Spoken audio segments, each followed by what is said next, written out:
Jelas nggak suaranya, Dek, atau putus-putus? Jelas, Bang. Jelas ya? Oke.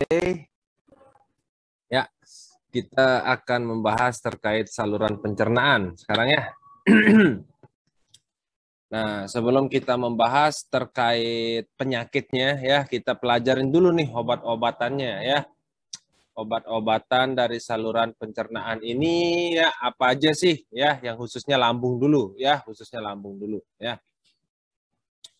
Oke, bentar. Saya accept temannya dulu. Ya. Obat-obatannya dulu ya. Nah, jadi biar lebih gampangnya ya, jadi obat-obatan ya, obat-obatan lambung itu kita bagi menjadi dua, teman-teman ya. Kita bagi menjadi dua ya. Ada yang kerjanya sistemik ya, ada yang kerjanya sistemik dan ada yang kerjanya lokal ya.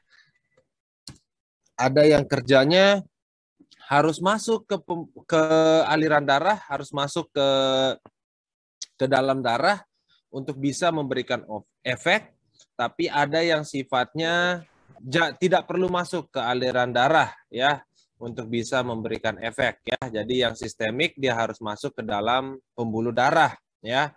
Kalau yang lokal kerjanya hanya di lambung saja seperti itu ya. Nah, terkait yang sistemik terlebih dahulu ya, terkait yang sistemik terlebih dahulu. Nah, jadi yang sistemik di sini kita memiliki obat-obatan seperti H2RA ya. Seperti H2RA, H2 reseptor antagonis atau teman-teman lebih kenal dengan nama H2 blocker ya. Jadi H2RA itu sama dengan H2 blocker ya. Contoh obatnya apa? Ada yang tahu? Ranitidin. Ya, ranitidin ya. Ranitidin, kemudian ada simetidin ya. Kemudian ada famotidin ya. Seperti itu. Nah, ya. Di mana tujuan dari penggunaan ya, tujuan dari penggunaan H2RA adalah menghambat sekresi asam lambung ya. Tujuannya adalah menghambat sekresi asam lambung.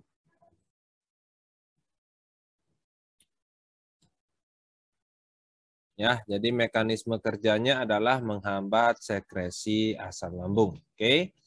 Nah, kemudian ada PPI ya, PPI pump proton inhibitor ya. PPI pump proton inhibitor, contoh obatnya adalah omeprazol ya. Omeprazol, kemudian ada lansoprazol ya. Lansoprazol, esomeprazol, pantoprazol, esomeprazol ya. Esomeprazol ya, dan lain-lain seperti itu ya. Nah, oke. Di mana kerja obat PPI ini juga sama dengan H2RA, di mana tujuannya adalah menghambat sekresi asam lambung ya, tujuannya. Bentar. Asam lambung ya, jadi tujuannya sama-sama menghambat sekresi asam lambung. Nah, sekarang kita bedain ya. Kita bedain terkait apa sih bedanya H2RA dengan PPI ya. Kita harus mengetahui apa sih bedanya antara H2RA dengan PPI. Kan obatnya sama-sama menghambat sekresi asam lambung ya. Nah, jadi teman-teman bayangin sekarang ya, yang ini adalah suatu yang saya gambarin ini adalah suatu sel parietal. Bentar, saya accept temannya dulu. Oke. Ya. Nah, jadi ibaratkan ini teman-teman ya, gambar kotak ini ibaratkan suatu sel parietal, teman-teman ya. Suatu sel parietal. Oke. Set. Nah, ya. Kemudian yang ini adalah lambung. Ya, anggaplah ini lambung, teman-temannya. Jadi saya nggak bisa gambar, jadi teman-teman bayangin aja ya. Jadi yang kotak di atas ini adalah sel parietal, ya, sel parietal, ya. Dan yang ini adalah lambungnya, ya. Anggaplah seperti ini gambarnya, ya. Oke, nah pada sel parietal ini teman-teman ya, pada sel parietal ini terdapat tiga pintu ya, terdapat tiga pintu. Jadi ini ada pintu yang pertama, saya ibaratkan gambarnya warna merah ya. Kemudian ada pintu kedua yang berwarna kuning ya. Ada pintu kedua yang berwarna kuning dan ada pintu ketiga ya. Pintu ketiga ini saya gambarin warna hijau aja ya. Jadi pada sel parietal itu ada tiga pintu ya. Pintu apa aja namanya? Yang merah saya kasih nama dengan nama gastrin ya. Yang merah ini saya kasih nama dengan nama gastrin ya. Kemudian yang kuning saya kasih nama dengan nama H2. Ya, ini saya kasih nama dengan nama H2. Dan yang hijau saya kasih nama dengan nama muskarinik. Ya, yang hijau saya kasih nama dengan nama muskarinik. Oke, ya. Nah, kemudian antara sel parietal ya, antara sel parietal dan lambung itu terdapat suatu pintu yang besar, teman-teman, yang warna hijau nih. Ya, terdapat pintu yang sangat besar ya. Pintu ini saya kasih nama dengan nama H+ ya, strip K+ ATPase ya. Strip K+ ATPase. Ya, atau ke teman-teman lebih kenal dengan nama pump proton ya. Atau teman-teman lebih kenal dengan nama pump proton ya. Pump proton. Ini sama aja ya.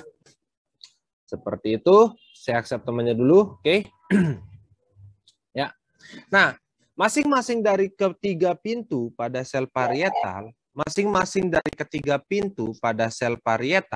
ya akan mengeluarkan H+. Jadi gastrin di sini akan mengeluarkan H+, ya. H2 di sini akan mengeluarkan H+. Ya. Kemudian muskarinik di sini akan mengeluarkan H+. Oke. Ya. Nah, kemudian di lambung kita ini terdapat suatu Cl, teman-teman, ya. Jadi ada Cl- di lambung kita ini ada klorida, ya, ada Cl, ya.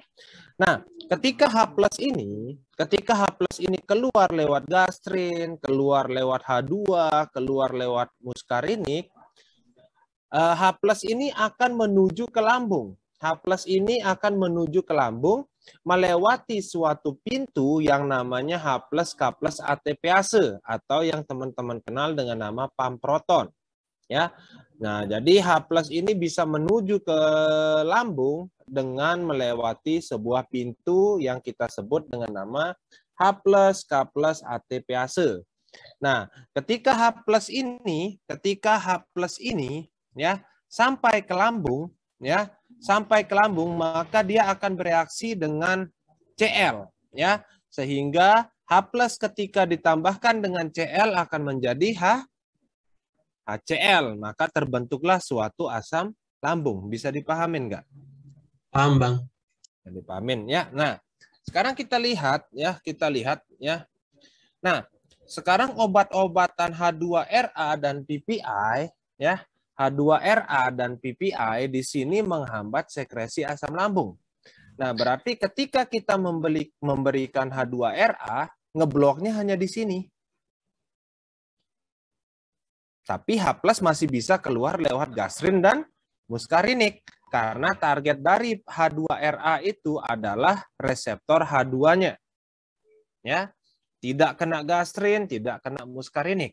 Tapi ketika kita memblok di pump proton, ya, ngebloknya di sini, berarti mutlak asam lambung tidak akan menuju ke mutlak asam itu tidak akan menuju ke lambung, ya. Berarti kalau lihat mekanisme obat seperti ini, kira-kira lebih poten mana antara H2RA dengan PPI?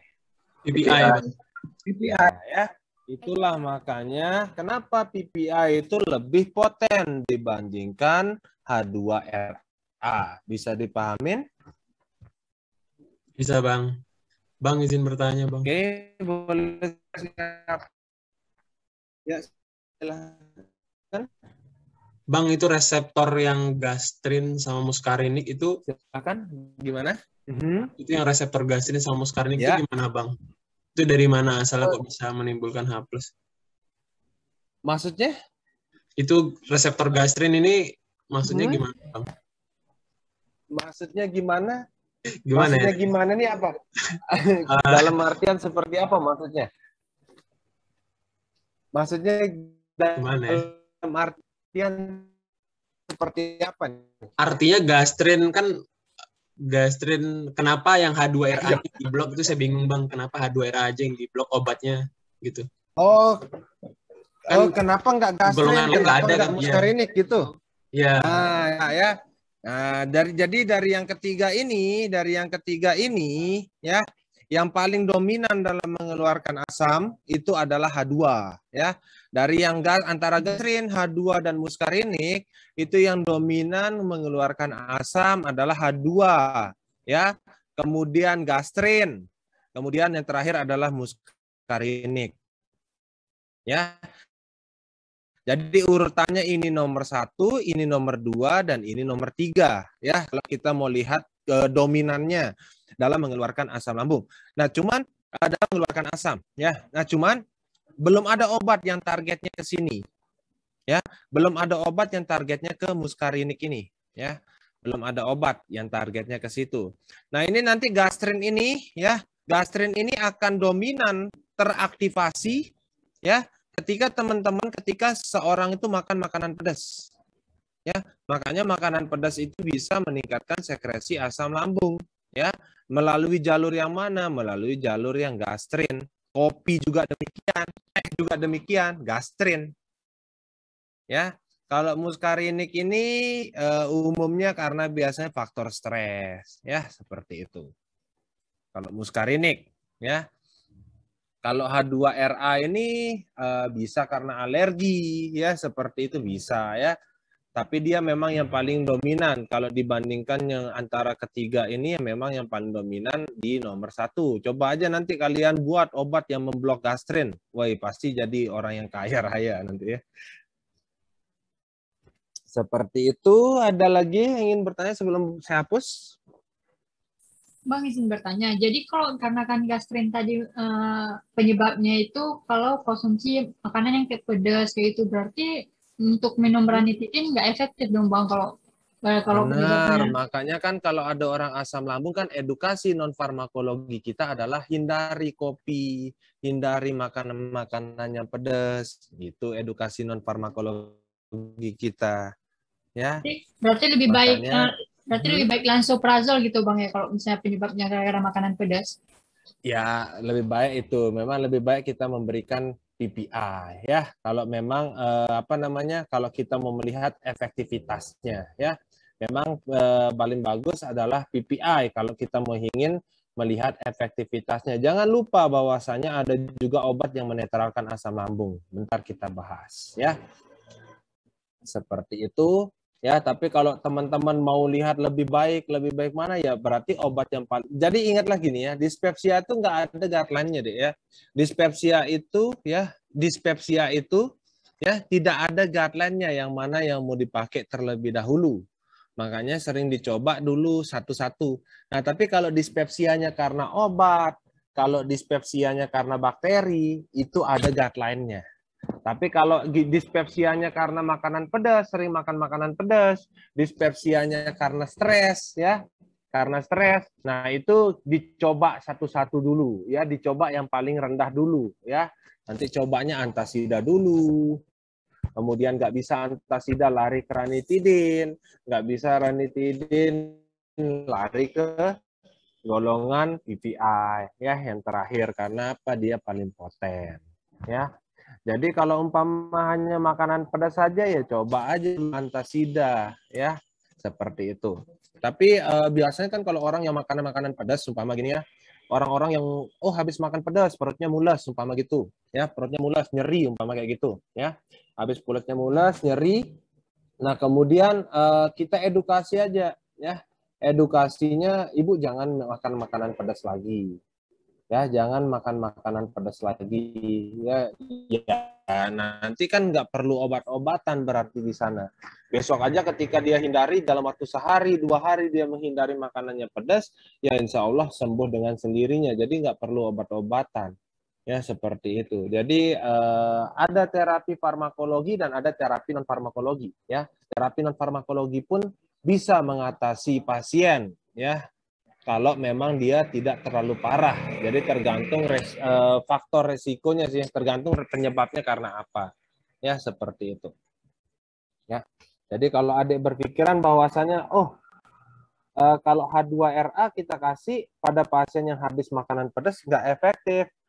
Efektif saja, bisa saja efektif, tapi kita nggak perlu ngasih obat juga ya kalau memang mual muntahnya karena makanan-makanan pedas ya. Cukup aja edukasi pasiennya, hindari makan-makanan yang pedas kayak gitu. Ya. Bisa itu sebagai terapi non farmakologi. Ya. Ada lagi yang ingin bertanya? Sebelum saya lanjut. WA ya? Oke, jika tidak ada ini saya hapus ya. Oke, saya hapus. Nah, kemudian ya kita lanjut yang lokal, yang sistemik masih ada yang sistemik, yaitu analog prostaglandin. Analog prostaglandin. Ada yang tahu contohnya? Misoprostol. Nah, ya. Contohnya adalah misoprostol ya, terkait analog prostaglandin, prostol ya. Nah, jadi analog prostaglandin. Jadi fungsi dari prostaglandin ini adalah meningkatkan produksi mukus ya, mukosa ya. Meningkatkan produksi mukosa lambung, meningkatkan produksi mukosa lambung ya. Jadi fungsinya dia seperti itu. Ya, fungsinya dari analog prostaglandin adalah prostaglandin digunakan untuk meningkatkan produksi mukosa lambung seperti itu ya. Mukus istilahnya deh ya. Oke, kemudian ya.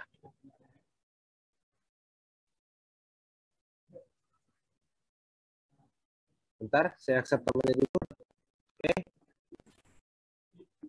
Nah, kemudian ada yang kita sebut dengan nama yang lokal ya. Yang lokal adalah antasida ya. Yang lokal adalah antasida, di mana mekanisme dari antasida di sini adalah menetralkan asam lambung ya, menetralkan asam lambung. Jadi antasida ini untuk memberikan efek tidak perlu menuju sistemik ya. Nah, antasida ini kandungannya biasanya magnesium, MgOH, dan AlOH ya, ini kandungannya ya. Nah, gugus mana yang kira-kira menetralkan asam lambung? Yang mana yang bersifat basa? OH ya. Jadi OH ini yang akan bekerja ya. Pada antasida tuh Mg-nya enggak bekerja, Al-nya enggak bekerja, yang bekerja hanya OH-nya ya, yang bekerja hanya OH-nya ya. OH ini bersifat basa ya. Harapannya apa? Ketika asam bertemu dengan basa jadinya netral ya, seperti itu. Makanya disebut dengan nama penetral asam lambung ya, penetral asam lambung ya. Mg ini efek sampingnya adalah diare deh ya. Mg ini efek sampingnya adalah diare. Ini sering keluar di UKI juga. Mg ini efek sampingnya diare. Sedangkan Al efek sampingnya apa? Konstipasi ya. Mg diare, Al konstipasi. Nah, ini dia kenapa dikombinasi antara Mg dan Al. Kalau hanya bisa nggak Kak pasien bisa nggak MgOH aja digunakan? Bisa, tapi resiko diarenya tinggi. Bisa nggak Al aja digunakan? Bisa, tapi Al resiko konstipasinya tinggi. Nah, jadi sehingga dikombinasilah antara Mg dan Al. Harapannya apa? Pasien tidak mengalami diare dan pasien tidak mengalami konstipasi. Tapi kalau memang terjadi antara dua ini, ya udah sabar. Ya, kayak gitu. Dik, suara saya lelet nggak, Dik? Udah lancar, Bang. Tadi agak aneh ya, agak lelet ya? Iya, tadi agak-agak. unstable nih. Bentar ya, saya ganti sinyal ya. Tunggu bentar, saya ganti sinyal.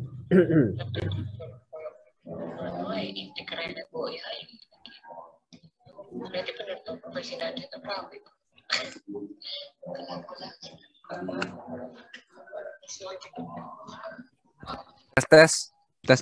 Bisa? Aman Bang, aman. Mana? Oke. Nah, kemudian ada obat-obatan yang bekerja lokal juga ya, yaitu sukralfat ya. Sukralfat fungsinya adalah apa? Melapisi Mukosa lambung. melapisi mukosa lambung ya. Melapisi mukosa lambung. Ya. Ya, jadi fungsinya dari sukralfat adalah melapisi mukosa lambung ya. Nah, yang namanya sukralfat ini ya, ya, dia akan ketika dia ingin bekerja ya, ketika sukralfat ini ingin bekerja ya, sukralfat atau kita sebut aja sukralfat aktif ya. Aktif pada suasana asam ya, pada suasana asam. Jadi sukralfat ini aktif pada suasana asam ya. Nah, dikatakan jika ingin meningkatkan efektivitas, jadi sukralfat ini paling bagus efektivitasnya jika bertemu dengan pH 1 sampai 2. Nah, ini paling bagus efektivitasnya, efektif sekali, tinggi efektivitasnya ya. Nah, jadi ketika sukralfat ini ya, ketika sukralfat ini bertemu dengan pH 1 sampai 2, ketika sukralfat ini bertemu dengan pH 1 sampai 2, maka akan terbentuk suatu aluminium kompleks ya. Maka akan terbentuk suatu aluminium kompleks. Jadi ketika sukralfat ini bertemu dengan pH 1 dan sampai pH 2 ya, akan terbentuk aluminium kompleks, kompleks aluminium. Nah, kompleks aluminium inilah yang akan melapisi mukosa lambung. Ya, kompleks aluminium inilah yang akan melapisi mukosa lambung. Ya, seperti itu. Nah, jadi umumnya sukralfat ini diberikan kalau ada ulkus, ya. Umumnya diberikan kalau ada ulkus, ya. Jadi nggak mungkin dia poten, nggak mungkin dia efektif, ya. Untuk apa istilahnya? Untuk apa pasien diberikan sukralfat kalau tidak ada ulkus, istilahnya kayak gitu ya. Kalau kita ngomong secara penggunaan, ya. Karena apa? Maksudnya melapisi mukosa lambung ini adalah dia akan melapisi, ya, melapisi jaringan yang ulkus tadi, ya. Jaringan yang ulkus tadi agar tidak terpapar langsung dengan mukosa lambung. Ya, jadi seumpama ya, seumpama ya, saya gambarin seperti ini ya. Jadi ibaratkan ini dek ya, ibaratkan ini lambung ya, ini lambung, ibaratkan seperti itu. Kemudian di sini ada ulkus ya. Nah, kemudian di sini ada ulkus. Anggaplah di sini ada ulkusnya. Ya, anggaplah di sini ada ulkusnya. Ya, ada lukanya. Ya, lambung itu luka umpama karena kelebihan asam lambung. Ya, umpama seperti itu. Nah, nanti fungsi dari sukralfat ini melapisi mukosa lambungnya. Ya, dilapisin mukosa lambungnya. Anggaplah ini yang merah ini sukralfat. Nah, ini jadi sukralfatnya lebih depan. Ya. Nah, jadi harapannya apa? Agar ulkus ini tidak terpapar langsung dengan asam lambung. Karena apa? Ketika suatu ulkus ini terpapar dengan asam lambung, maka ulkus ini susah sembuhnya, akan semakin besar, ya, bisa memicu terjadinya GI bleeding, bisa seperti itu. Nah, jadi biasanya itulah umumnya sukralfat ini akan diberikan pada pasien yang telah mengalami ulkus peptik, karena tujuannya adalah melapisi ulkus itu sendiri agar tidak terpapar asam lambung. Nah, di samping itu juga ya, sukralfat ini ternyata mempercepat penyembuhan ulkus itu. Jadi sukralfat ini terbukti efektif dalam meningkatkan ya penyembuhan, ulkus. Ya. Bahkan di luar negeri itu pasien-pasien yang habis operasi itu diberikan sukralfat biar luka operasinya cepat ketutup. Pasien-pasien yang ulkus diabetikum ya, itu juga diberikan sukralfat. Ya, tapi topikal ya, diberikan sukralfat topikal tujuannya biar cepat menutupi, biar cepat sembuh lukanya. Ya, jadi meningkatkan apa istilahnya proliferasi sel, ya, meningkatkan pertumbuhan sel. Kalau pertumbuhan selnya meningkat, otomatis lukanya cepat nutup, ya. Nah, cuman sayangnya di Indonesia ini belum ada sediaan sukralfat yang topikal, ya. Kita belum ada sediaan sukralfat yang topikal, ya. Seperti itu. Ada yang ingin bertanya? Bang, izin bertanya Bang. Ini saya pernah baca Bang, untuk kegunaan dari misoprostol kan dikontraindikasi untuk wanita hamil. Iya, benar. Katanya sering digunakan untuk aborsi Bang ya. Itu mekanisme perkembangannya Bang. Ya, benar. Kok bisa digunakan untuk aborsi? Jadi mekanismenya gimana Bang? Oke, ya. Satu pertanyaan tuh. Kemudian Bang izin bertanyakan sediaan sukralfat ada tablet sama suspensi. Yang lebih direkomendasikan yang bentuk sediaan apa ya Bang? Tergantung ya, tergantung. Kalau tablet kan dewasa suka bisa minum. Jadi kenapa sih ya obat itu ada yang tablet, ada yang suspensi, ada yang injeksi ya. Jadi tergantung target marketingnya kemana sebenarnya itu. Kalau anak-anak ya pastinya kita akan memberikan suspensi.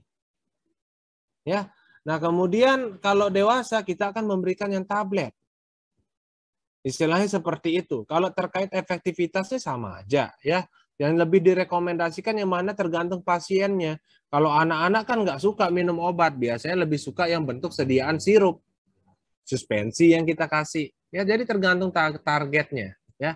Seperti itu. Jadi itu kenapa obat itu ada yang bentuk sediaan, yang sediaan sirup umumnya untuk anak-anak lah istilahnya kayak gitu. Ya. Karena faktor dosis juga ya bisa dimainin, kalau lebih mudah dimainin kalau bentuk sediaannya sirup ya, lebih mudah dimainin, lebih nyaman untuk anak-anak karena berasa-berasa ya. Jadi seperti itu. Jadi terkait mana yang lebih direkomendasikan antara tablet dan suspensi, nggak ada yang lebih utama, tapi lihat pasiennya lebih nyaman pakai mana antara tablet dan suspensi ya. Jadi seperti itu. Gazia ya. Gazia Nazihan ini cewek atau cowok? Gazia. Cewek ya mestinya ya? Iya Bang. Oke ya. Nah terus kemudian analog prostaglandin ya. Cewek ada itu Bang. Oh cowok, astaga sorry, maaf. maaf. Ya. Oke, nah terus kemudian misoprostol. Kenapa bisa digunakan sebagai kasus istilahnya aborsi ya? Jadi gini deh ya, kalau usia kehamilan antara 1 sampai 4 bulan, ya, antara 1 sampai 4 bulan, oke, bisa, ya, bisa. Misoprostolnya mungkin efektif untuk menggugurkan kandungan, ya. Karena gini, ya, ini kita berbicara terkait prostaglandin, ya. Kita berbicara terkait prostaglandin ya. Nah, ternyata prostaglandin di sini tujuannya adalah meningkatkan kontraksi uterus ya. Jadi prostaglandin itu akan meningkatkan kontraksi uterus. Meningkatkan kontraksi uterus. Kontraksi uterus. Nah, jadi ketika janin itu belum matang organnya, ya, belum matang organnya, terus dihadapkan dengan situasi di mana uterus itu meningkat kontraksinya. Jadi karena janin ini belum matang, organnya masih lunak-lunak, ya. Ketika terjadi peningkatan kontraksi uterus, dia tuh kepencet-kepencet. Nah, itu yang mengakibatkan janinnya hancur. Makanya terjadi keguguran. Paham nggak maksudnya? Bang. Bisa dipahamin maksudnya? Bisa Bang. Oke. Nah, tapi kalau anaknya udah matang organnya, nggak mungkin bisa digunakan, nggak mungkin bisa keguguran. Kalau anaknya udah matang organnya, apalagi kalau udah usia 6 bulan, 7 bulan tuh pakai misoprostol ya nggak mungkin bisa, ya istilahnya kayak gitu, ya. Nah, kemudian sekarang ya kemudian terkait penggunaan misoprostol di sini ya, terkait penggunaan misoprostol di sini ya, sekarang ini udah sangat-sangat jarang deh ya, sangat-sangat jarang karena banyak yang menyalahgunakan Ya, makanya apotek jarang ngadain. Ya, apotek jarang ngadain misoprostol, dokter jarang ngeresepin misoprostol karena apa? Banyak yang menyalahgunakan. Ya, seperti itu. Coba kalian magang di manalah di apotek. Nanti banyak anak-anak SMA nyari misoprostol. Apa tuh merek Iya. dagangnya si Totek? Iya. Pernah nggak Iya. nemuin kayak gitu? Pernah Bang, soalnya kan dulu kan pernah di apotek juga kan. Nah, Sering juga nanya ya. misoprostol gitu kan. Tapi sama apotekernya kan kalau ada yang beli ini jangan dikasih Ya, gitu. benar, jangan dikasih karena tujuannya pasti aneh-aneh ya, seperti itu. Nah, ini biasanya misoprostolnya dikasih juga nanti deh kalau pada saat orang mau melahirkan. Ya, orang mau melahirkan tuh dikasih misoprostol, terutama yang mau lahiran normal. Karena apa? Dia ketika ditingkatkan kontraksi uterusnya, ya harapannya apa? Dia nggak capek ngeden. Ya, jadi janinnya cepat keluar. Ya, misoprostol dipakai juga, tapi kebanyakan sekarang obgen yang banyak make, bukan penyakit dalam. Ya, misoprostol ini. Ya, seperti itu. Jadi kenapa bisa mengakibatkan keguguran? Ya, karena dia akan prostaglandin itu berguna dalam meningkatkan kontraksi uterus, di mana misoprostol adalah analog prostaglandin. Ya, kemudian ada pertanyaan lagi. Ya, itu maksud saya. Itu kan ini udah saya jawab. Ya, ini Iswoyo bertanya, Bang, izin bertanya penggunaan misoprostol dalam proses. Ya, sudah ya.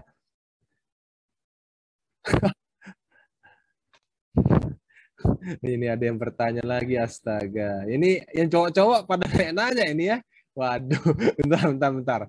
Rini, ini ada pertanyaan dari Rini. Bang, izin bertanya, kan tadi sukralfat bisa untuk penyembuhan luka, sedangkan di Indonesia belum ada sediaan topikal. Lalu sediaan sukralfat suspensi di penggunaan buat luka luar, apakah bisa, Bang? Soalnya kemarin saya nemu kasus resep sukralfat buat luka. Oh, oke. Apakah gula dalam suspensi tidak mempengaruhi? Pakai yang tablet aja, Dek. Ya, nanti adik buat yang 20%. Ya, mestinya farmasi bisa membuat ya. Jadi nanti kalau mau buat sukralfat ya, untuk mau buat sukralfat topikal itu adik bisa pakai apa istilahnya? Gel basis air ya. Pilih gel yang basis air. Apa contohnya? Contohnya itu Durex. So Durex.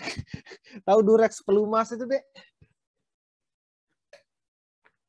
Tahu enggak Durex, ada Durex pelumas di apotek itu banyak. Nah, itu Durex itu mutlak gel, tapi basisnya air. Nah, untuk memberikan sukralfat ini kita mencari basis air. Jadi lebih enaknya itu ya itu dah nanti pakai basis yang Durex itu aja. Nanti ambil sukralfatnya ya, sekian tablet untuk bisa menjadikan dia kadar 20%. Jadi bisa buat 10 sampai 20%. Jangan pakai yang suspensi ya. Jangan pakai yang suspensi, karena suspensi kan udah tercampur A, B, C, D, ya banyak perasanya, ada gulanya juga pasti kalau suspensi kayak ada yang bilang ya. Jadi pakai yang tablet aja, Dek. Ya, kalau mau buat, ya jangan seperti itu. Ini Rini nemuin di mana, Rin? Ini bagus banget sih. Ada Bang di rumah sakit Bang. Kasusnya pasien apa nih? Habis Luka bakar. operasi. Oh, luka bakar. Oh Ya, iya. jadi Coba. resepin suspensi itu sebanyak 7 botol dan dilaburkan ke dalam, dioleskan ke badannya. Terus kami tuh sempat mikir lah gulanya ini mempengaruhi nggak kalau misalnya dipakai buat ya. sempat konsul juga ya. Katanya udahlah untuk di awal. Ya, karena itu ya. Jadi bilang aja nanti kalau memang kenal sama dokternya ya bilang aja, "Dok, bagaimana kalau kita buat yang 10 sampai 20%? Nanti kita pakai gel ya, kita pakai basis gel yang larut air ya. Ini pakai Durex, kita buat 10 sampai 20% sesuai rekomendasinya ya. Karena yang kita pakai itu 10 sampai 20%. Karena saya pernah buat, Dek. Sukralfat ini pernah saya buat kok. Sukralfat topikal ini pernah saya buat, tapi saya pakai tablet. Tablet saya gerus, saya campur pakai, dulu tuh saya nggak pakai Durex. Apa namanya saya pakai dulu ya. Tapi itu basis air juga, gel basis air. Ya, Bang, pakai basis karbopol biasa kita buat basisnya baru campur boleh nggak? Karbopol itu basisnya apa? Air. Oh ya, nggak apa-apa. Yang penting gel basis air. Intinya dia basis air.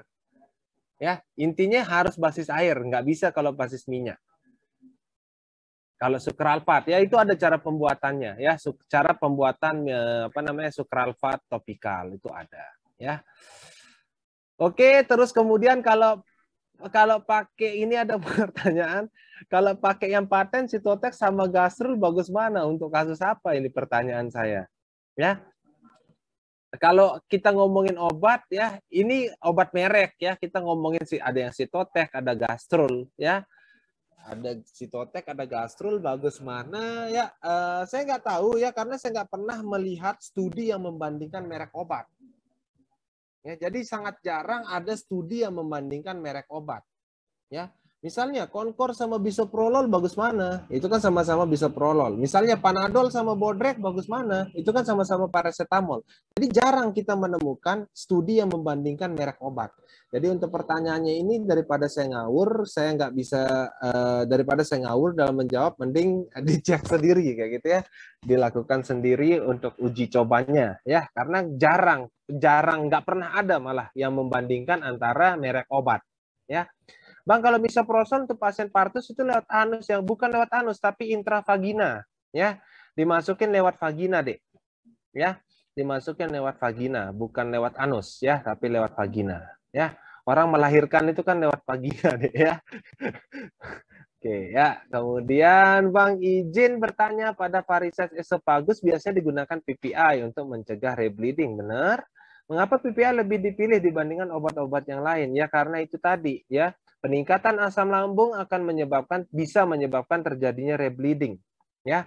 Bisa menyebabkan terjadinya rebleeding. Makanya kita pakai PPI, nggak pakai H2RA, nggak pakai yang lain-lain. Karena apa? PPI yang paling poten dalam menghambat sekresi asam lambung. Ya, seperti itu. Ya, itu pertanyaan. Silakan. Ini Bang, golongan H2RA tadi yang ranitidin, simetidin, nizatidin, pamotidin. Nah ini yang paling bagus yang mana Bang? Yang paling poten. Yang paling ya, poten ya. Yang paling poten tapi banyak efek samping dan banyak interaksi dengan obat-obatan lain adalah simetidin. Yang paling poten adalah simetidin tapi banyak interaksi dengan obat-obatan lain ya. Makanya simetidin ini jarang dipakai ya, terutama kalau hanya mau kasih simetidin nggak masalah ya. Dengan catatan pasien tidak mengkonsumsi obat-obatan lain, itu nggak masalah ya.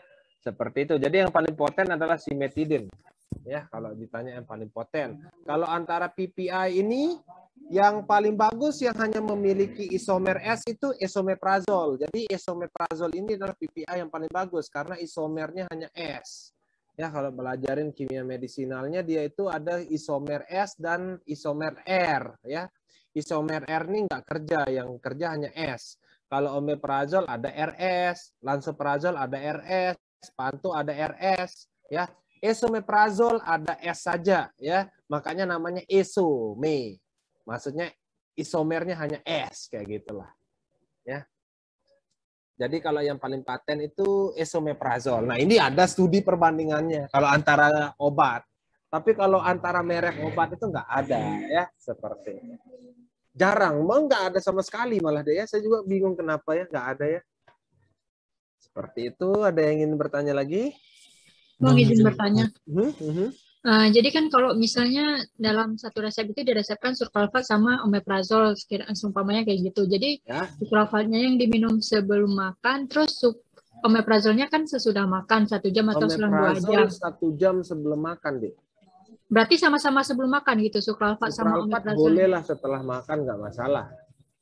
Ya, mau sebelum makan juga nggak masalah sih. Tapi kita gini deh ya, omeprazol tuh harus diletakkan sebelum makan. Ya, boleh saya hapus ini dulu? Boleh nggak saya hapus ini dulu? Boleh ya? Atau ada yang masih nulis? Aman Bang. Aman ya? Oke, saya hapus ya. Jadi gini deh ya. Jadi ketika kalian makan, ya, ketika kita makan, ya. Nah, ketika kita makan, maka akan terjadi peningkatan sekresi asam lambung. Ya, terjadi peningkatan sekresi asam lambung. Peningkatan sekresi asam lambung. Oke, ya. Ketika kita makan, akan terjadi peningkatan sekresi asam lambung. Nah, di mana tujuan dari peningkatan sekresi asam lambung di sini, tujuan peningkatan sekresi asam lambung di sini adalah untuk mencerna makanan. Nah, tujuannya seperti itu. Ya, tujuannya adalah mencerna makanan. Jadi, kalau kalian makan, sekresi asam lambung kalian meningkat. Nah, makanya kalau punya mah, coba tanya, ada yang punya mah? Ada yang punya mah? Ada, Nggak Bang. Oke, sekarang saya tanya adik, habis makan nyeri nggak perutnya? Untuk yang punya mah, pasti nyeri, Bang. Sebenarnya gitu kan? Ya, pasti nyeri. Kenapa nyeri? Ya karena terjadi peningkatan sekresi asam lambung, makanya nyeri. Ya kan? Nah, kenapa bisa nyeri? Karena terjadi peningkatan sekresi asam lambung, makanya nyeri. Makanya orang yang habis makan, kalau dia mah, habis makan tuh pasti nyeri karena terjadi peningkatan sekresi asam lambung. Nah, ini dia kenapa omeprazol, ranitidin yang menghambat sekresi asam lambung itu kita berikan 1 jam sebelum makan. Ya, harapannya apa? Ketika dia makan, asam lambungnya tidak terlalu meningkat. Ya, sehingga dia tidak akan merasakan nyeri. Paham nggak maksudnya, Dek? Paham nggak maksudnya? Paham, Bang. Ya, jadi seperti itu. Ya, jadi omeprazolnya itu diminum 1 jam sebelum makan. Ya, omeprazol diminum 1 jam sebelum makan. Nanti kalau ada temannya sukralfat nggak masalah sih diminum berbarengan ya. Diminum berbarengan tapi usahain omeprazolnya dulu ya. Takutnya nanti absorpsi dari omeprazolnya nggak efektif ya karena ditutup oleh sukralfat. Ya. Nah, sukralfat tadi bagusnya kapan diminumnya tadi? pH asam. Ya, pH asam. Nah, nanti setelah makan kan naik asamnya. Ya kan? Nambahin sukralfat, lebih aktif lagi sukralfatnya. Ya, mikirnya seperti itu. Ya. Jadi sukralfat itu bisa juga dikasih sebelum atau sesudah makan, tapi kita berpikiran secara fisiologi orang lah gitu ya. Ketika habis makan asam naik nih. Kalau asam naik bagus dong sukralfatnya kayak gitu ya. Habis makan asam naik nih. Cegah aja deh pakai omeprazol biar nggak terlalu naik kayak gitu. Ya. Nah, sama juga dengan antasida. Antasida tuh bagusnya setelah makan. 1 jam setelah makan bagusnya. Karena apa? Ketika 1 jam setelah makan pasti kan lagi tinggi-tingginya asam lambung. Nah, dinetralin aja dengan antasida. Jadi nggak cocok kalau kita lihat ya banyak kan yang KIE antasida sebelum makan itu nggak cocok kalau saya lihat karena nggak sesuai dengan fisiologi. Ya, kalau kalian lihat antasida itu bisa diminum 1 jam atau 1 jam sebelum atau 1 jam setelah makan bisa. Tapi kalau saya melihat dari fisiologi tubuh akan lebih efektif antasida itu ketika diberikan 1 jam setelah makan. Karena apa? Sekresi asam lambung pasti tinggi ketika pasiennya habis makan. Ya, kayak gitu. Bisa dipahami untuk yang bertanya? Bisa, Bang. Jadi sekiranya kalau minum sukralfat ini kan tadi seperti diselang sama omeprazol kalau sama-sama diminum sebelum makan. Takutnya itu kan karena untuk menghindari apa namanya obat yang nggak diabsorpsi. Berarti sama juga dengan obat-obat yang lain, Bang ya. Soalnya pernah jumpa juga resep. Jadi dokternya itu meresepkan semuanya itu sebelum makan. Misalnya ada 4 macam kayak gitu. Di situ ada paracetamol segala macam. Alasan dokternya itu meresepkan sebelum makan itu karena pasiennya itu mual kayak gitu. Sebenarnya itu salah satu bisa nggak kayak gitu atau sebenarnya nggak cocok kayak gitu? Ya gini ya. Jadi obat-obatan yang memiliki intinya gini ya. Kalau kita mau pelajarinnya apakah sesudah makan atau sebelum makan ya. 1. Ya, kita harus mengetahui absorpsi obat apakah terganggu ketika ada makanan atau tidak. 1, ya. Itu alasan obat kenapa diminum sesudah atau sebelum makan. 2, ya. Kita harus lihat efektivitas obat ketika diminum atau sebelum atau sesudah makan. Itu yang kedua, ya. Nah, tadi terus ketiga. Ya, ketiga. Jadi obat-obatan yang bisa mengganggu yang bisa menyebabkan terjadinya dispepsia, misalkan NSAID Nah, itu lebih kita sarankan untuk setelah makan.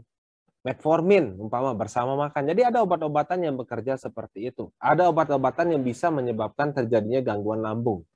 Ya. Nah, untuk obat-obatan yang bisa menyebabkan gangguan lambung itu kita akan berikan setelah makan atau bersama makan, umpama kayak metformin. Ya, bisa seperti itu. Tapi kalau adik berbicara terkait paracetamol, paracetamol nggak mungkin mengganggu lambung.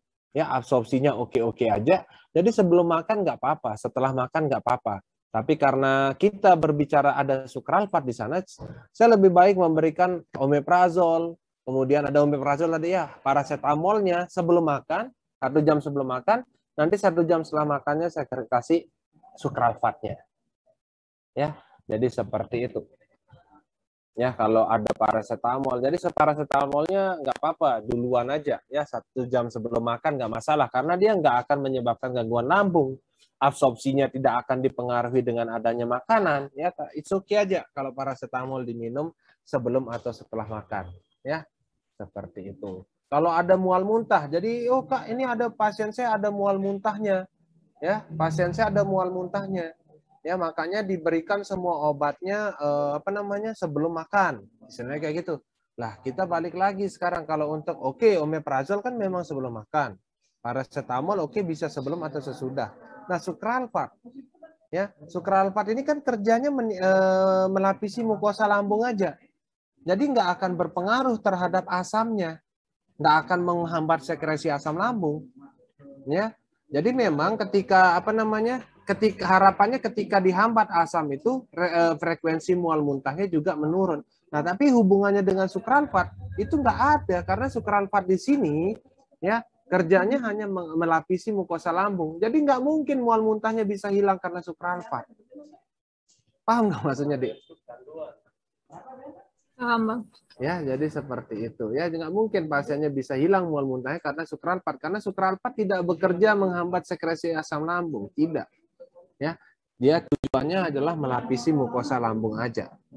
Ya, seperti itu.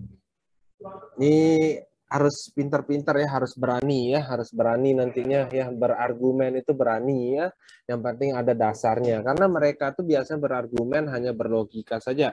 Ya, hanya berlogika, kemudian hanya mengatakan kebiasaan ya, profesi sebelah ya, itu kebanyakan dia tuh biasanya saya begini kok, biasanya saya begini kok.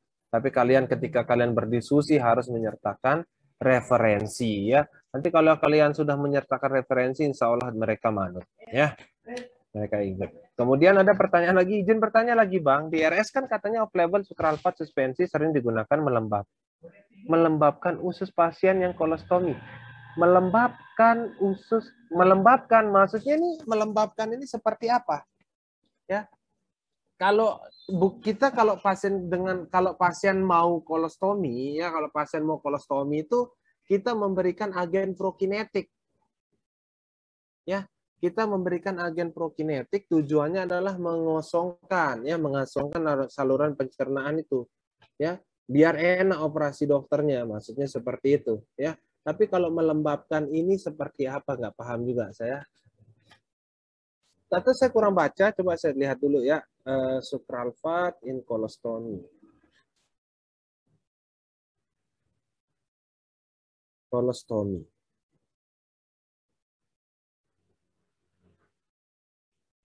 Nggak ada ya. Melembabkan itu maksudnya nggak ada deh ya. Ini rata-rata skin keluar nih kalau sukralfat. Izin bertanya Bang, tadi kalau ada ome dan sukralfat mana yang duluan diminum? Tetap sukralfat kan Bang? Sukralfat tetap diminum. Nggak masalah sih kalau mau minum keduanya sebelum makan, tapi saya anjurin omeprazol itu harus sebelum makan. Nanti sukralfatnya mau dibarengin sama omenya mau dibarengin dengan sukralfat nggak masalah ya, tapi takutnya nanti terkait absorpsi dari omenya terganggu karena adanya sukralfat ya, takutnya terganggu. Nah, jadi untuk memang ini nggak ada interaksinya, Dek. Kalau adik masukin nggak ada interaksinya ya. Mungkin kenapa nggak ditulis dalam, mungkin belum dilakukan penelitian, bisa jadi karena itu ya. Tapi kalau kita berpikir ya secara farmasi, ini pemikiran secara farmasi, ketika dilapisi mukosa lambung itu maka absorpsi obat akan terganggu Ya, jadi kalau saya karena belum ada referensi deh ya, karena belum ada referensi, jadi ini hanya pemikiran, ya ini hanya pemikiran, balik lagi ini hanya pemikiran.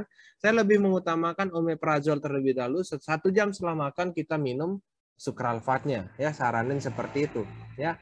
Karena kalau kita memang ini belum ada disertakan di interaksi obat, checker, ya karena interaksi obat itu kan terkait referensi interaksi obat itu terbatas. Ya, tidak banyak studinya. Makanya minim sekali kalau untuk interaksi obat itu sangat-sangat minim. Ya. Nah, kita bisa bermulai dulu. Nah, ini belum ada penelitiannya. Ya, ini belum ada penelitiannya. Nah, tapi kalau kalian lihat cara minum sukralfat itu bisa sebelum bisa sesudah.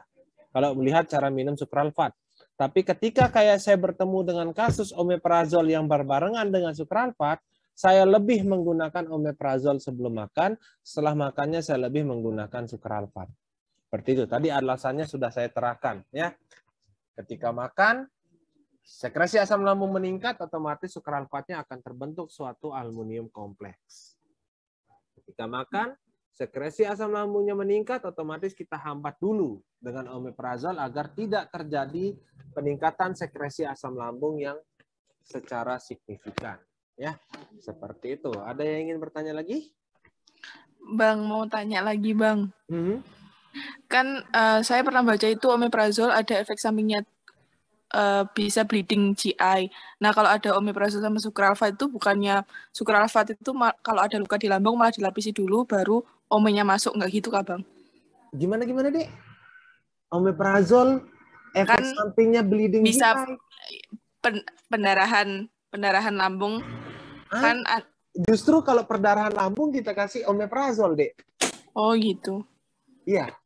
Bukan, jadi omeprazol bukan untuk tidak menyebabkan perdarahan lambung, tapi kalau pasien mengalami perdarahan GI tract itu kita kasih PPI.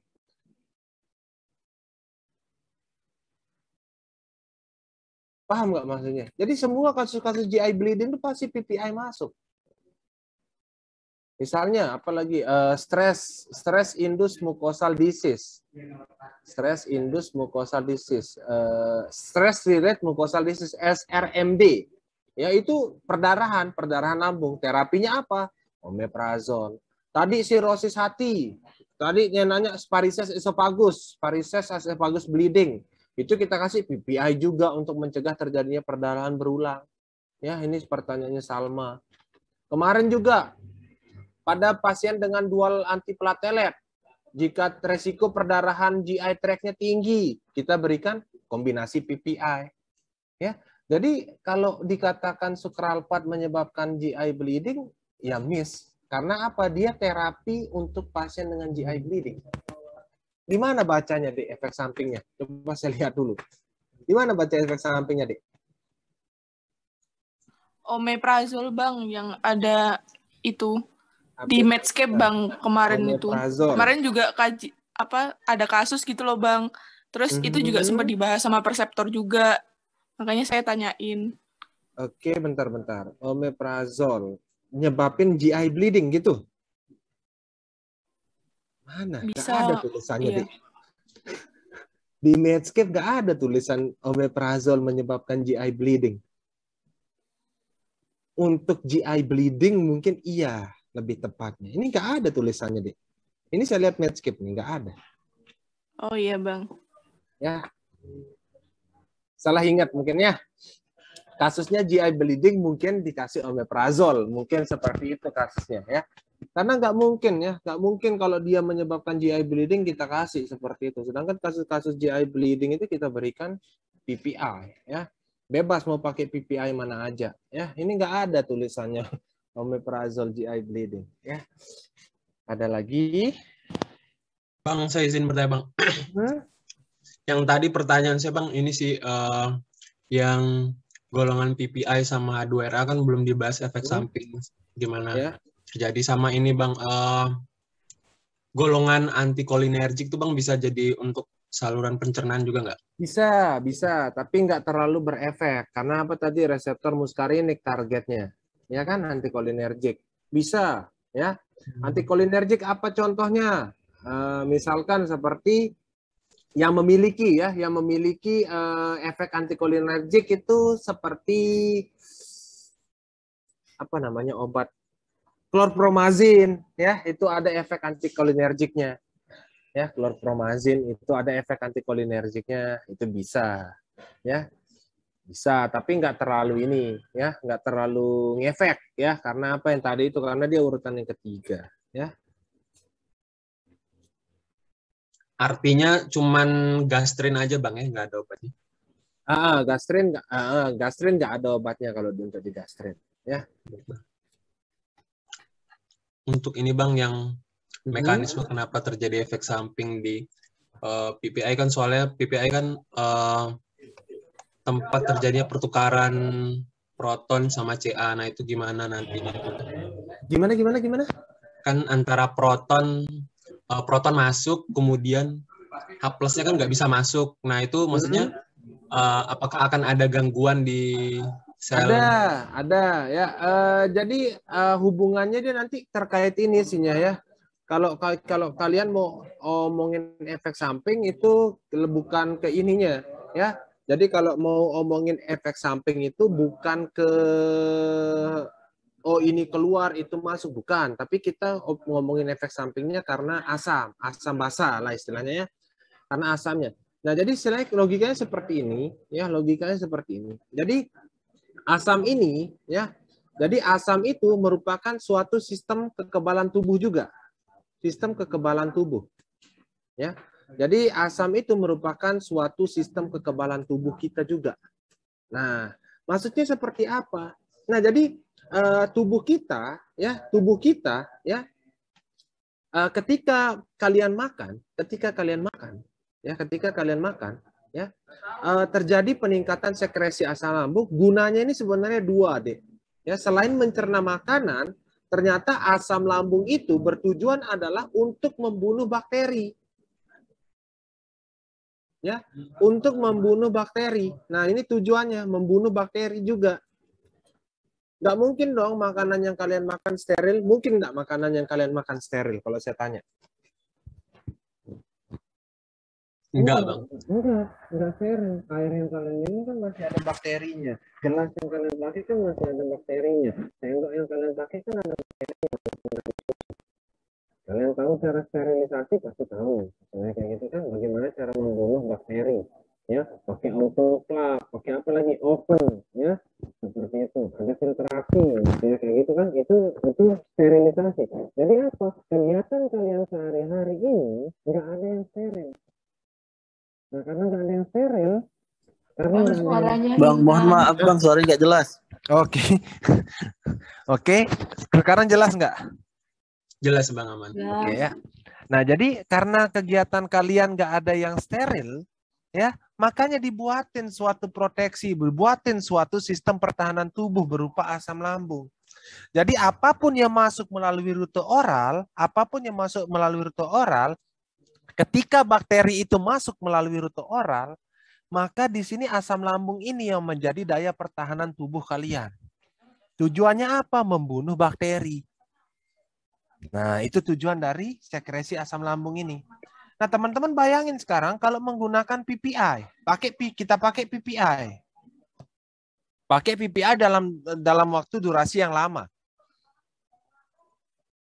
Kira-kira asam lambungnya keluar nggak? Iya. Keluar nggak kira-kira asam lambungnya kalau kita pakai PPI dalam jangka waktu yang lama? Enggak. Kalau asam lambungnya keluar, bakteri bisa dibunuh nggak? Nggak bisa. Nggak bisa. Makanya salah satu efek iatrogenik itu adalah efek yang tidak diharapkan. Ya, salah satu efek iatrogenik dari penggunaan PPI adalah satu diare. Diare bakteri bisa. Coba lihat nanti efek PPI apa? Efek sampingnya ada nggak diare? Ada pastinya. Satu. Ya. Kedua, bisa pneumonia, bisa infeksi saluran pernapasan, bisa. Bakterinya naik, bakteri yang di lambung naik ke saluran pernapasan bisa. Ya, ini efek sampingnya kalau kita berhubungan dengan asam lambung, ya, asam lambung. Yang kedua, konstipasi bisa juga. Kenapa bisa konstipasi? Nah, gini logikanya, diare kan pasti nyeri perut, abdominal pain, abdominal pain, ya nyeri perut, gejalanya nyeri perut. Nah, kemudian konstipasi. Konstipasi bisa pasien-pasien itu mengalami konstipasi. Ya, bisa pasiennya mengalami konstipasi. Karena apa? Ketika terjadi kekurangan asam lambung, ketika terjadi kekurangan asam lambung, maka gerakan peristaltik usus akan menurun.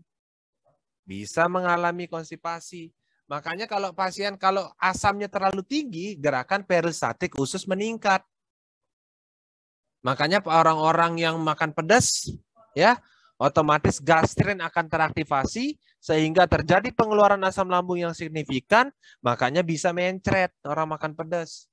Jangan makan pedas deh, makan jeruk aja pagi-pagi. Belum sarapan, makan jeruk pagi-pagi. Coba makan jeruk pagi-pagi. Walaupun jeruk itu manis kan tetap asam, karena asam askorbat, vitamin C. Coba aja belum sarapan makan jeruk pagi-pagi, pasti mules perutnya siang-siang. Atau enggak 1 jam setelah makan jeruk pasti mules. Karena apa? Peningkatan asam. Peningkatan asam akan meningkatkan gerakan peristaltik usus. Nah, sekarang kita hambat asamnya, berarti akan terjadi penurunan gerakan peristaltik usus. Makanya salah satu efeknya adalah konstipasi.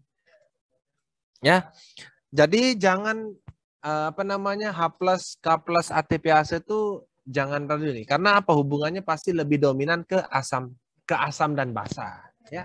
Seperti itu kalau mau bahas efek sampingnya. Sama nanti H2RA. H2RA bisa nggak pasiennya diare? Bisa. Bisa nggak pasiennya konstipasi? Ya bisa. Karena beda jalur nanti lagi. Sama istilahnya. Tapi terkait frekuensi diare, terkait frekuensi konstipasi, jelas lebih tinggi di PPI. Karena dia yang lebih dominan dalam menghambat sekresi asam lambung. Ya, jadi seperti itu.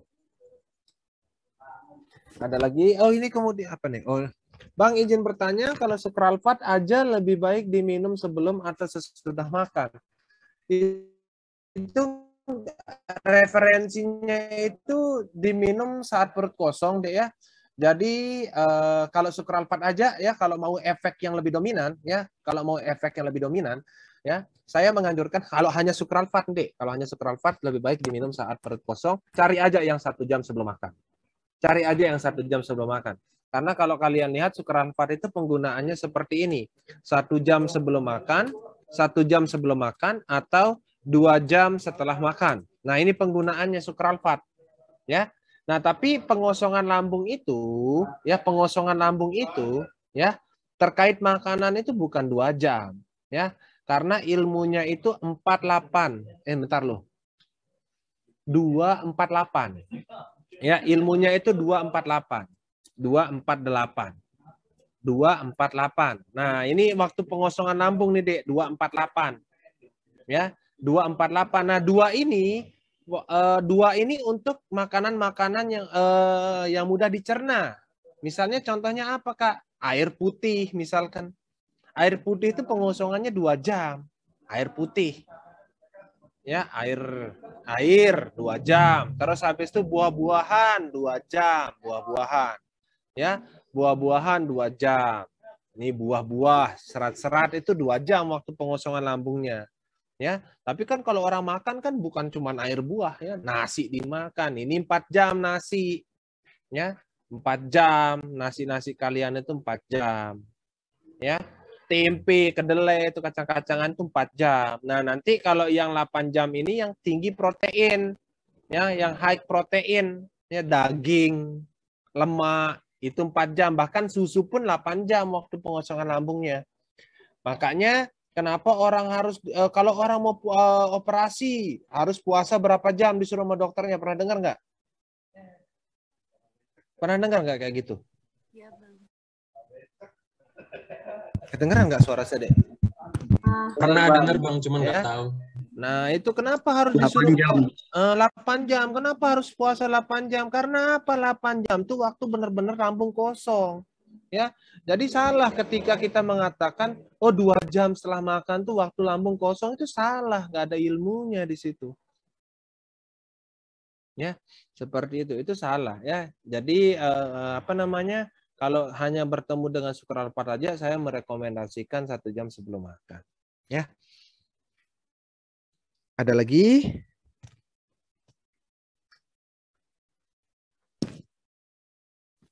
Ada lagi yang ingin bertanya?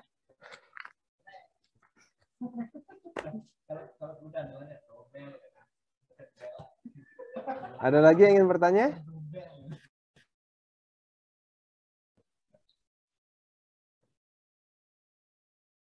Ada? Ada lagi, Bang. Oke, ya kita lanjut ya. Nah, sekarang kita bahas satu penyakit aja, ya, satu penyakit aja.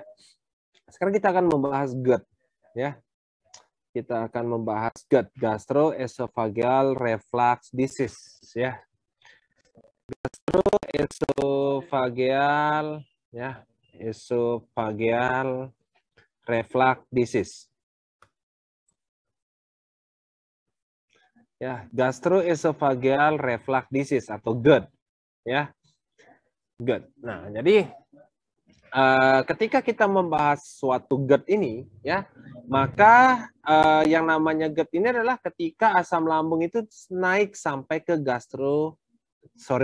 ketika asam lambung itu naik sampai ke esofagus, ya. Jadi yang namanya GERD ini asam lambungnya naik sampai ke esofagus, seperti itu, ya. Oke, nah kenapa bisa naik? Ya, kenapa bisa naik? Kita bahas ya, kenapa bisa naik. Oke, bentar. Sphincter.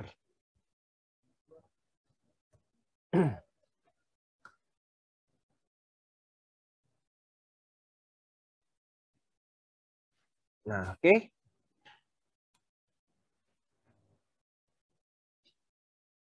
Tunggu deh, saya bukain gambar. Oke.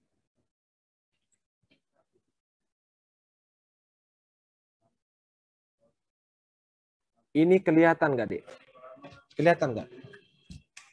Kelihatan, Bang. Ya. Nah, jadi ini ada yang namanya sphincter, Dek. Ya, sphincter itu yang ini. Ya, bentar saya buatin gambar apa namanya? Note. Oke. Nah, sphincter itu yang ini. Bentar, tunggu, Dek. Mana dia? Ya. Nah, ini namanya sphincter, Dek. Ya, ini namanya sphincter. Ini yang tutup ini namanya sphincter, ya. Pintu ini yang namanya sphincter. Anggaplah ini suatu pintu. Nah, ini sphincter. Ya. Ini namanya sphincter. Bisa dipahamin?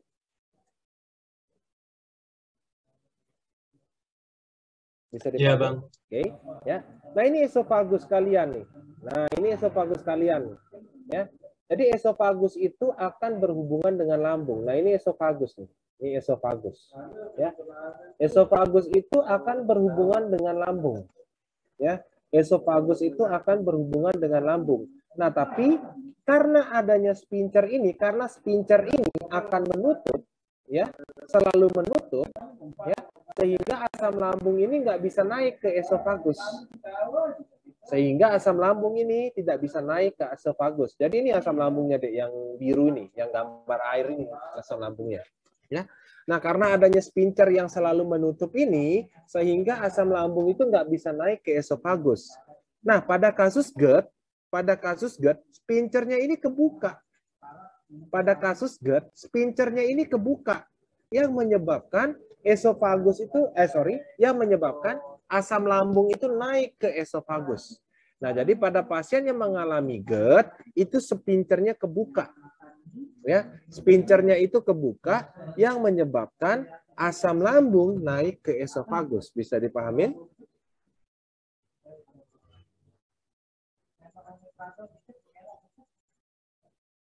Bisa dipahamin?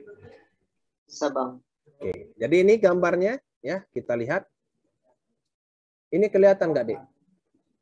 Kelihatan ya? Nah, jadi ini kebuka. Nah, normalnya ini ketutup. Nah, ini kalau kalian lihat normal yang kiri, in healthy katanya gitu ya, pada orang sehat. Pada orang sehat ini ketutup. Pada pasien GERD ini kebuka, yang menyebabkan asam lambungnya naik sampai ke esofagus. Bisa dipahamin? Yang lain bisa dipahamin? Oke ya. Nah, sekarang kita cari tahu kenapa bisa kebuka. Kenapa bisa terbuka yang namanya GERD, yang namanya sphincter ini, ya. Jadi ada faktor-faktor yang menyebabkan sphincter ini terbuka. Ya, ada faktor-faktor yang menyebabkan sphincter ini terbuka. Oke, ya. Kita bahas dulu, ya. kita bahas dulu yang namanya GERD ini tadi, asam lambungnya naik sampai ke esofagus, sehingga ciri khas dari pasien GERD adalah apa ciri khasnya? Dada terasa terbakar, ya. Dada terasa terbakar, ya. Kenapa bisa dada yang terasa terbakar? Ya karena ada asam lambung di esofagusnya. Esofagus itu kan letaknya di bagian dada, ya. Ciri khasnya adalah dada terasa terbakar. Nah, ini juga bisa pasiennya mengalami sesak. Nah, ini ciri khasnya, dada terasa terbakar, sesak. Ya, seperti itu. Nah, kemudian apa aja yang bisa menyebabkan GERD ini? Ya, apa aja yang bisa menyebabkan terbukanya yang namanya sphincter tadi? Ya, satu, obesitas. Ya, obesitas. Nah, jadi ketika jaringan lemak itu banyak, ya, ketika jaringan lemak itu banyak, terutama umpama di perut, maka lambung itu, ya, lambung itu akan tertekan, deh. Lambung itu akan terasa tertekan sehingga akan menjepit lambung itu sehingga sphincternya akan kebuka. Ya, jadi obesitas ini merupakan salah satu penyebab GERD, tapi tidak semua pasien obesitas mengalami GERD. Tapi bahasanya adalah pasien obesitas, GERD bisa terjadi pada pasien yang mengalami obesitas. Ya, seperti itu. Tapi namun tidak semua pasien obesitas mengalami GERD. Ya, seperti itu. Di Ya. mana? Kok kenapa? Kenapa? Di rumah. Tahu saya. Bocor. Oh, Oke. Nah, kemudian ya berarti pada pasien dengan obesitas kita bisa melakukan terapi non farmakologi, yaitu mengedukasi pasiennya untuk menurunkan berat badan. Edukasi pasien untuk menurunkan berat badan, ya, untuk menurunkan berat badan. Ya, jadi solusinya adalah menurunkan berat badan. Oke, ya. Nah, kemudian yang kedua adalah ya sphincter itu bisa terbuka. Sphincter itu bisa terbuka, ya, oke. Pada pasien yang mengalami peningkatan sekresi asam lambung, ya. Peningkatan sekresi asam lambung, ya. Asam lambung. Jadi pada pasien dengan peningkatan karena peningkatan sekresi asam lambung, misalkan dia stres berkepanjangan. Stres berkepanjangan, umpama, ya. Pada pasien dengan stres, maka sekresi asam lambung akan meningkat. Sehingga pasien yang mengalami stres, ya, bisa terkena yang namanya GERD ini. Ya, jadi bisa karena peningkatan sekresi asam lambung, ya. Jadi istilahnya ketika lambung itu banyak, umpama deh ya, umpama ini lambung, ya, ini lambung yang tadi, ya. Kemudian di sini banyak HCl-nya, ya, banyak di sini banjir sampai penuh. Nah, ini akan mendesak yang bagian sini, ya, sehingga ini akan terbuka, ya, didesak kemudian akan terbuka, ya, kalau dia banjir di sini. Nah, jadi salah satu penyebab GERD adalah peningkatan sekresi asam lambung. Nah, jadi yang menyebabkan peningkatan sekresi asam lambung ini kan banyak, ya, misalkan sering minum kopi, merokok, umpama kayak gitu. Terus kemudian apalagi stres, ya, suka makan makanan pedas tadi yang menyebabkan sekresi asam lambung meningkat, ya. Jadi banyak faktor yang bisa menyebabkan sekresi asam lambung itu meningkat. Saya kasih contoh adalah stres, ya. Nah, ketika kita bertemu, ya, terjadi peningkatan sekresi asam lambung pada pasien GERD, ya, kita harus melakukan wawancara tadi, ya, wawancara tadi. Ibu, umpama ibu atau bapak, ya, ada stres nggak? Ada masalah nggak? Ya tanyain, kayak gitu. Ada masalah apa? Ada masalah nggak? Ya tanyain gitu-gitu. Suka makan makanan apa? Ya, pola makannya apa? Kebiasaannya apa sehari-hari, itu perlu kita gali untuk melihat faktor penyebab GERD-nya apa, ya, biar nggak salah mengedukasi nantinya.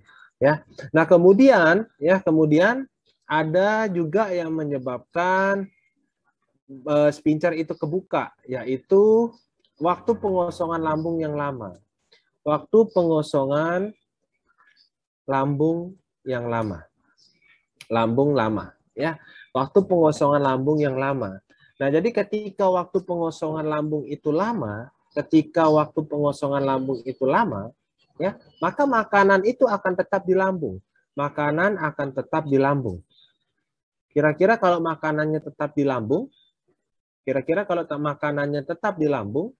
ya, menjadi pertanyaan saya adalah, kalau makanannya tetap di lambung, kira-kira asam lambungnya akan tetap keluar atau berhenti keluar, atau nggak keluar?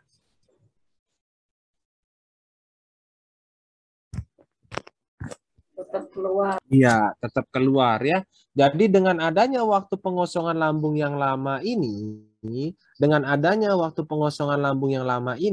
akan menyebabkan peningkatan sekresi asam lambung.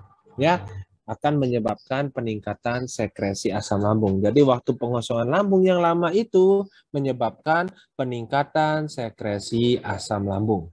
Ya, kemudian yang terakhir adalah tidur terlentang. Ya, tidur terlentang. Tapi ini hanya pada pasien GERD sihnya ya. Makanya pasien GERD itu tidak disarankan untuk tidur terlentang. Teman-teman pernah tidur terlentang? Pasti pernah ya. Kalau teman-teman kayak tidur terlentang, perutnya itu naik atau turun? Kalau saya tanya, kalau tidur terlentang tuh perutnya naik atau turun? Kayak ngerasa perutnya kecil atau makin besar? Mana lebih besar ukuran perut ketika tidur terlentang atau berdiri? Kalau saya tanya. Ya. Jadi kalau tidur terlentang tuh perut itu seakan-akan rata, ya kan? Nah, kemana yang ngembul ini tadi? Kemana yang biasanya besar itu tadi? Nah, itu menekan, Dek. Ya, jadi itu turun yang akan menyebabkan penekanan di lambung. Ya, makanya kalau pasien GERD itu nggak disaranin untuk melakukan tidur terlentang, ya. Karena apa? Tidur terlentang itu menyebabkan lambung itu tertekan. Tidur terlentang itu menyebabkan lambung itu tertekan. Makanya pasien GERD tidak disarankan untuk tidur terlentang. Disarankannya adalah tidur hadap kanan. Ya, jadi tidur hadap kanan itu kan sunnah istilahnya kan ya. Dan itu ternyata merupakan salah satu terapi non farmakologi untuk pasien GERD. Ya, jadi pada pasien GERD tidur hadap kanan lebih disarankan dibandingkan tidur terlentang seperti itu. Ya. Nah, ketika kita membahas GERD ini mutlak di mana asam lambung naik sampai ke esofagus, ya. Asam lambung naik sampai ke esofagus. Ya. Berarti kita harus solusinya yang pertama adalah ya, manajemennya yang pertama adalah pada pasien GERD ini kita harus menghambat sekresi asam lambung. Ya, menghambat sekresi asam lambung, ya. Ini manajemen terapi farmakologi kita pada pasien GERD yang awal kita lakukan adalah menghambat sekresi asam lambung.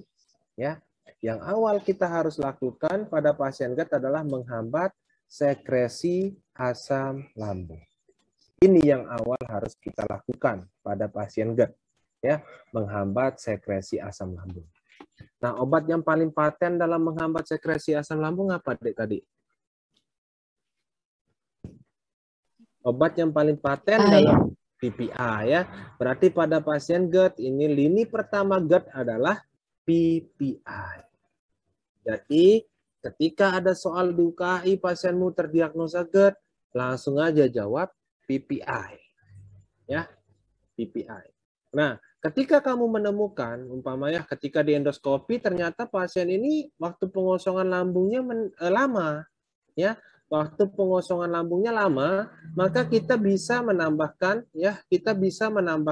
pemberian obat prokinetik. Ya, jadi terapi adjuvan atau terapi tambahan untuk pasien yang waktu pengosongan lambungnya lama itu diberikan agen prokinetik, ya.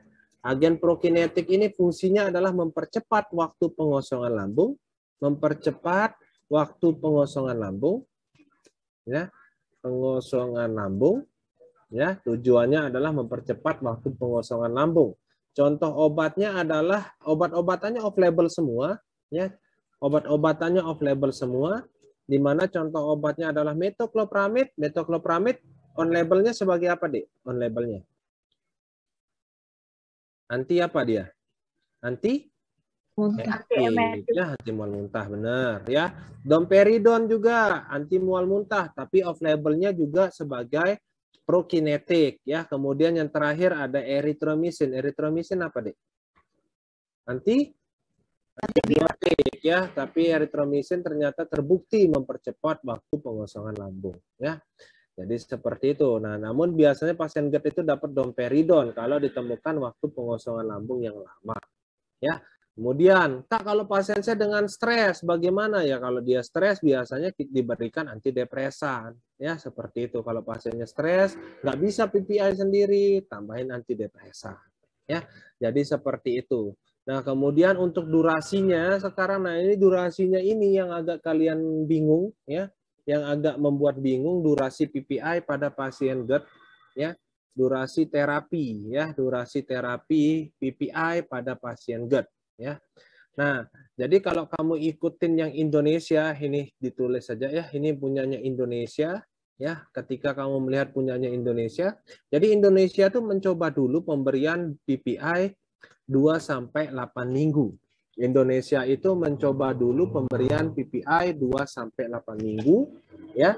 Di mana PPI yang digunakan terlebih dahulu adalah 1x1, ya, 1x1, ya. Ketika PPI ini, ya, ketika PPI yang 1x1 selama 2-4 minggu tidak efektif, ya, ketika PPI yang 1x1 selama 2-4 minggu tidak efektif, ya, maka solusinya akan menuju ke PPI 4-8 minggu, ya, tapi penggunaannya sudah ditingkatkan menjadi 2x1. Ya. Jadi seperti itu, jadi dicoba dulu 2-4 minggu, kalau nggak efektif naikin, ya. Naikin frekuensi pemberiannya dan durasinya diperpanjang. Itu untuk yang Indonesia. Kalau untuk yang American College Gastroenterology, ya ini punyanya Amerika, ya. Jadi PPI itu diberikan selama 8 minggu untuk kasus GERD. Ya, selama 8 minggu untuk kasus GERD, ini yang punyanya Amerika, ya. Kemudian punyanya World, ya, WGO istilahnya ya. WGO ini adalah World Gastroenterology Organization. Jadi organisasi dunia terkait penyakit gastro, ya. Terkait WGO ini PPI itu diberikan sebentar. PPI itu 8-12 minggu atau berapa? Bentar deh, saya agak lupa di sini. Ya, tunggu sebentar. WGO. World Gastroenterology.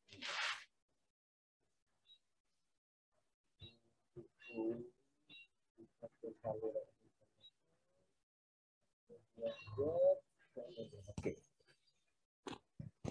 Ini guideline-nya WGO, ya. Ini WGO, World Gastroenterology Organization. Ya, kalau WGO ini dia merekomendasikan pemberian PPI berapa lama? Bentar.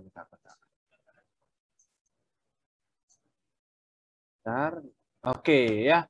8-12 minggu, benar ya. Kelihatan nggak, Dek? Kelihatan ya? Bang. Nah, jadi untuk WGO di sini rekomendasinya adalah PPI selama 8-12 minggu, ya. 8-12 minggu. Oke, ya. Kemudian kalau untuk ini, ya, yang sering dipakai sama kampus di Piro, ya. Di Piro ini bentar. Saya lihat dulu di Piro, nggak hafal saya kalau di Piro juga. Di Piro.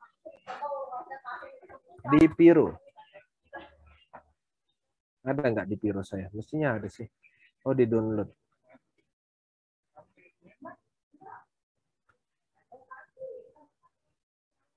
Di Piro.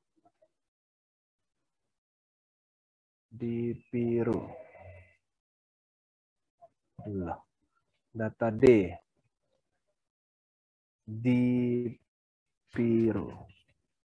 Oke, ada di Pironya. Ntar kita cari yang gastrointestinal disorder. Saya besarin dulu. Jadi 150 biar semuanya bisa ngelihat. GERD, mana GERD-nya dia nih? Target. Viral gastroenterologi, oke, 17. Nah, ini udah. Saya jadiin 125 aja deh. Oke, pas. GERD. Kita lihat kalau di biru bilang berapa lama ya PPI-nya. Ntar deh. Nah, oke dia. Ya. and a PPI, therapeutic of approach to gut in adult. Okay, in the field of cell, PPI. Okay, blah blah blah blah. Nah.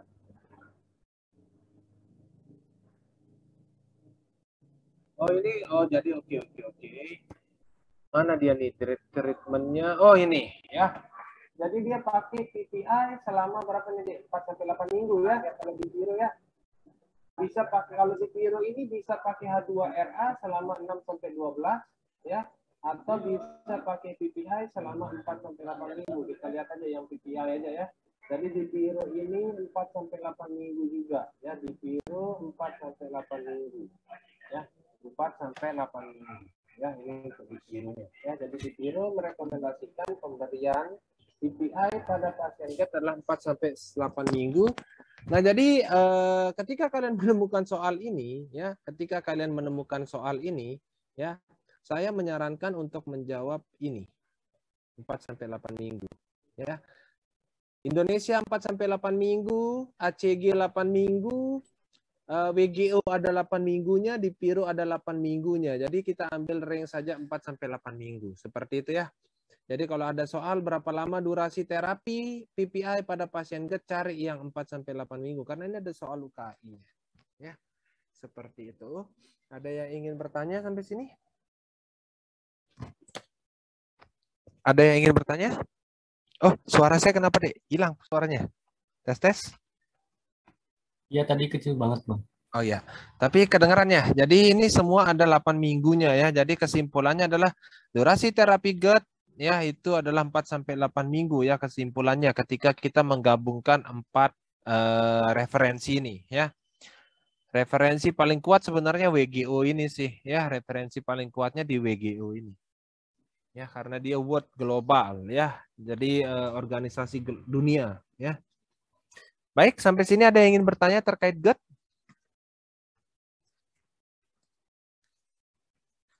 Ada yang ingin bertanya terkait GERD-nya? Nggak ada? Baik, jika tidak ada, ya besok kita lanjut lagi. Besok malam Jumat. Besok libur ya. Besok libur, kita ketemu hari Jumat jam 7. Ya, kita ketemu hari Jumat jam 7 malam. Ya, besok kita libur. Ya, terima kasih atas waktunya. Kurang lebihnya seperti ini. Ya, mohon maaf apabila ada kekurangan. Assalamualaikum warahmatullahi wabarakatuh.